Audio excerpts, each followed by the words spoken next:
Salutations, people of the world, I come in peace. Spoiler alert, spoiler alert, spoiler alert. If you have not read all 3 books in the Hunger Games series, click away from this video now. Yeah, that video down there looks quite good. Yeah, click it. Click it. Until recently I hadn't read the Hunger Games. I don't know why, but just something about them didn't appeal to me. So about 2 weeks ago I finished reading all 3 books, and I didn't enjoy them at all. Here's a list of some of the issues I had with the series. In the first book, no one is fighting the Capitol yet. Essentially, these kids are killing each other for my entertainment. Maybe it's just me. Did no one else see the parallel between the Capitol and the reader? I'm the person reading the book, and in a way, the person watching the games. The whole 3-finger salute thing? Heil Hitler! Wasn't the Nazi salute kind of like that too? It just hit way too close to home for me. And even if you find that kind of far-fetched, why would you use a known sign of obedience to represent a rebellion? At the end of the 3rd book, Katniss votes to continue the Hunger Games because of all the pain that they've caused to her and because of what happened to Prim. This is unforgivable. If there's anything she should have learned through her experiences, 1, she should have learned that all people are the same. We have the same problems, we have the same feelings, we all love, we all hate, but in the end all we want to do is live in peace. Secondly, these kids are not responsible for the bad decisions that their parents made. We cannot pay for the sins of our ancestors. As for Gale, he just went to live in another district. This sounds like a really, really messy way to dispose of a main character, especially because he was one of the main points in the love triangle. Surely she could have given us a better conclusion. As for the heartbreaking occurrence of Prim's death, it kind of defeats the whole purpose of the series. I mean, the reason she volunteered for the Hunger Games in the first place was to protect her family and her sister, essentially her sister. It really bothers me that at the end of the series it was all for nothing. She doesn't have a good relationship with her mother and her sister is dead.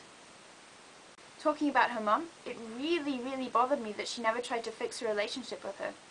The whole point of the series was to emphasize the importance of friends and family, and by the end of the book she hadn't come to terms with her mum's depression, and she hadn't really come to terms with her father's death either. She just let their relationship deteriorate and they both separated. She didn't rescue Peter. The entire 2nd book evolves around her keeping Peter safe, and she just gives up. She doesn't try to save him, she just lets it be. That brings me on to my next point. Twilight was really, really criticized because in New Moon, Bella just gives up and tries to commit suicide. Well, guess what? For a great portion of the 3rd book, that's exactly what Katniss does. I mean, even when they finally rescue Peter, she doesn't go on training or keep fighting for him or visiting him or hang out with Gale. She just hides in her various hiding places, and this is a great recurring theme within the book. I mean, even Katniss's mom does exactly the same thing when Katniss's dad dies. I would hope that our heroines keep going. Like, I would hope that the people that we so admire have this inner strength to be independent and keep going even when they have been devastated by the loss of someone else. Her blind faith of District 13. Okay, hold your horses. I know all the fans out there are going, but she questioned District 13 and where they were when all the suffering was going on. What bothers me is that she lets them take care of her and she just starts fighting with the troops. Like, what? District 13 is just as bad, if not worse, than the Capitol. In the end, it's a lose-lose situation.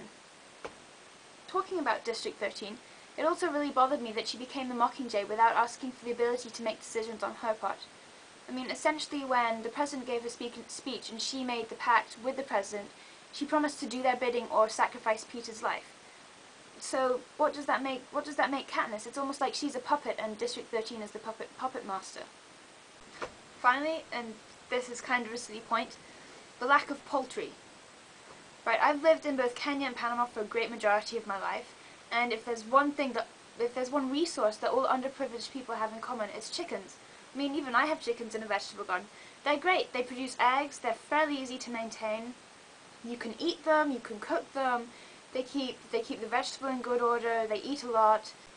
I don't understand why Katniss didn't dedicate more of her time to producing poultry. Besides, let's face it, chickens are absolutely adorable. Thanks for watching this video. If you like this video, please click like. If it's one of your favorites, please favorite it. I'm Helena, and I'm out.